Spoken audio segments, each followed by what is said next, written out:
बोले वृंदावन बिहारी लाल की जय। जय जय श्री राधे। पुरुषोत्तम मास की कृष्ण पक्ष की एकादशी को परमा अथवा हरि वल्लभा एकादशी के नाम से जाना जाता है। इस दिन भक्ति पूर्वक भगवान श्री विष्णु की पूजा करने से दुर्लभ सिद्धियों की प्राप्ति होती है। एक बार धर्मराज युधिष्ठिर जी बोले, हे वासुदेव, अब कृपा करके आप मुझे अधिक मास की कृष्ण पक्ष की एकादशी का नाम, उसके व्रत की विधि और महात्म्य को विस्तार पूर्वक बताइए। तब भगवान श्री कृष्ण जी बोले, हे राजन, इस एकादशी का नाम परमा है। इस व्रत के प्रभाव से समस्त पाप नष्ट हो जाते हैं। व्यक्ति इस लोक में सुख भोग कर अंत में मुक्ति को प्राप्त करता है। इस दिन भगवान श्री विष्णु का भक्ति पूर्वक पूजन करना चाहिए। इस एकादशी के बारे में एक मनोहर कथा भी है, मैं तुम्हें सुनाता हूँ, तुम इसे ध्यानपूर्वक सुनो। प्राचीन काल में काम्पिल्य नामक रमणीक नगर में एक सुमेधा नाम का अत्यंत धर्मात्मा ब्राह्मण रहता था। इसकी स्त्री भी अत्यंत पतिव्रता थी, परंतु दुर्भाग्यवश वे अत्यंत दरिद्र थे। अनेक मनुष्यों से भिक्षा मांगने पर भी उन्हें भिक्षा नहीं मिलती थी।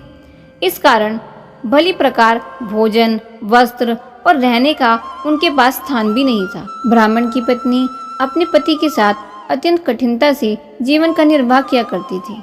कई कई दिनों तक भी उन्हें उपवास करना पड़ता था, परंतु उसकी पतिव्रता स्त्री खुद भूखी रहकर भी अतिथि का सत्कार अवश्य करती थी। अपने मुख पर कभी भी कोई मलिनता तक नहीं आने देती थी।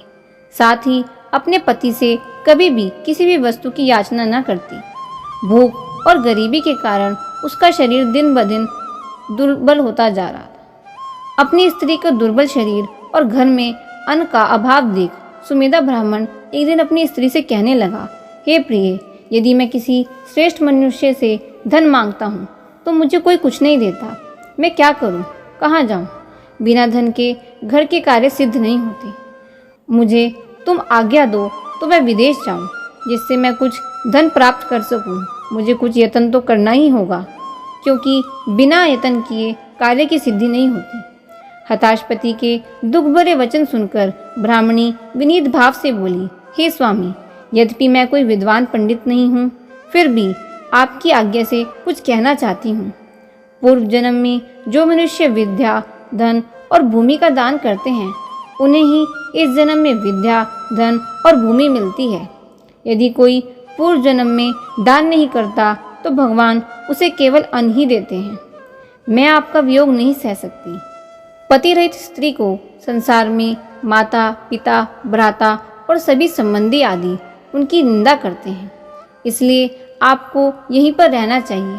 अपनी स्त्री के ऐसे वचन सुनकर वह ब्राह्मण परदेश नहीं गया और काम्पिल्य नगरी में ही दिन काटने लगा। कुछ समय के पश्चात कौंडिल्य मुनि काम्पिल्य नगरी में पधारे।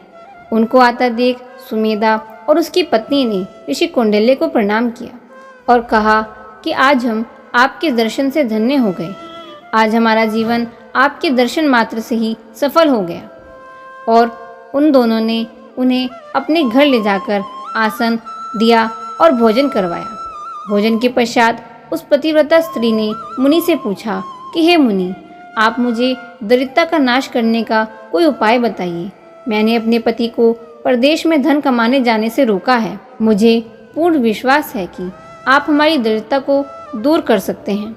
आप हमें दरिद्रता मिटाने वाले किसी व्रत के बारे में बताइए। कौंडिल्य ऋषि को ब्राह्मण दंपत्ति पर दया आ गई और वह बोले, हे देवी, अधिक मास के कृष्ण पक्ष की परमा एकादशी के व्रत से समस्त पाप, दुख और दरिद्रता आदि नष्ट हो जाते हैं। जो मनुष्य इसका व्रत करते हैं वे धनवान हो जाते हैं। इस व्रत में नृत्य, गायन और भजन कीर्तन सहित रात्रि जागरण करना चाहिए। कुबेर को महादेव जी ने इस व्रत के कारण ही धनाधिपति बना दिया था। इस व्रत के प्रभाव से ही सत्यवादी राजा हरिश्चंद्र को पुत्र, स्त्री और राज्य प्राप्त हुआ था। तत्पश्चात मुनि ने उनको एकादशी व्रत की समस्त विधि बताई।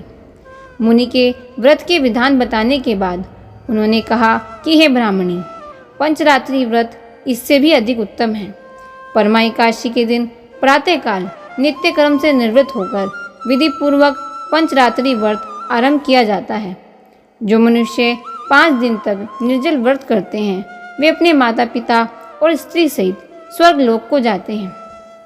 जो 5 दिन तक संध्या को केवल एक समय भोजन करते हैं वे स्वर्ग को जाते हैं।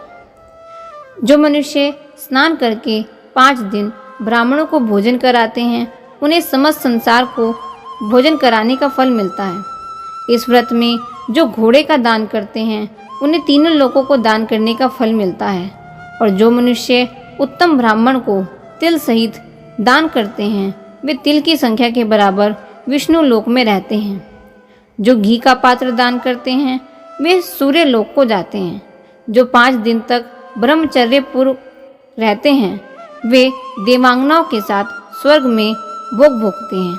हे पुत्री, तुम अपने पति के साथ इस व्रत को करो, इससे तुम्हें पर्याप्त धन और सिद्धियां प्राप्त होंगी और अंत में पति सहित तुम स्वर्ग को जाओगी। कौंडिल्य मुनि के कहे अनुसार ब्राह्मण दंपति ने 5 दिन परमा एकादशी का व्रत किया। व्रत समाप्त होने पर उन्होंने देखा कि एक राजकुमार अपने सेवकों को साथ लेकर उनके सामने खड़ा है। राजकुमार ने ब्रह्मा की प्रेरणा से एक सुंदर नवीन मकान जो कि सब वस्तुओं से सजा हुआ था रहने के लिए उन्हें दे दिया। साथ ही राजकुमार आजीविका के लिए 1 ग्राम देकर अपने महल को चला गया।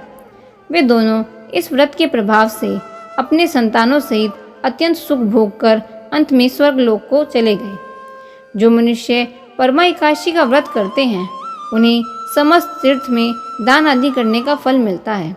जिस प्रकार संसार में 2 पैर वालों में ब्राह्मण और 4 पैर वालों में गौ और देवताओं में देवराज इंद्र श्रेष्ठ हैं, उसी प्रकार महीनों में अधिक मास सबसे उत्तम है। इस महीने में पंचरात्रि व्रत अत्यंत पुण्य देने वाला है। इस महीने में पद्मिनी और परमा दोनों ही एकादशी श्रेष्ठ हैं। उनके व्रत से समस्त पाप क्षीण हो जाते हैं। दुर्बल मनुष्य को भी कम से कम एक व्रत अवश्य करना चाहिए। जो मनुष्य अधिक मास में स्नान तथा एकादशी का व्रत नहीं करते उन्हें आत्मघात करने का पाप लगता है। यह मनुष्य योनि बड़े पुण्य से मिलती है, इसलिए मनुष्य को सभी एकादशियों के व्रत अवश्य करने चाहिए। इस संवाद के उपरांत भगवान श्री विष्णु जी कहने लगे, हे धर्मराज युधिष्ठिर, जो आपने मुझसे पूछा था वह मैंने आपसे बतला दिया। अब आप इस व्रत को भक्ति पूर्वक कीजिए। जो मनुष्य अधिक मास की एकादशी तथा शिवरात्रि का व्रत करते हैं वे स्वर्ग में इंद्र के समान भोग भोगते हैं और वह तीनों लोक में वंदित होकर भगवान श्री हरि विष्णु जी के लोक को प्राप्त करते हैं। बोले वृंदावन बिहारी लाल की जय। जय जय श्री राधे।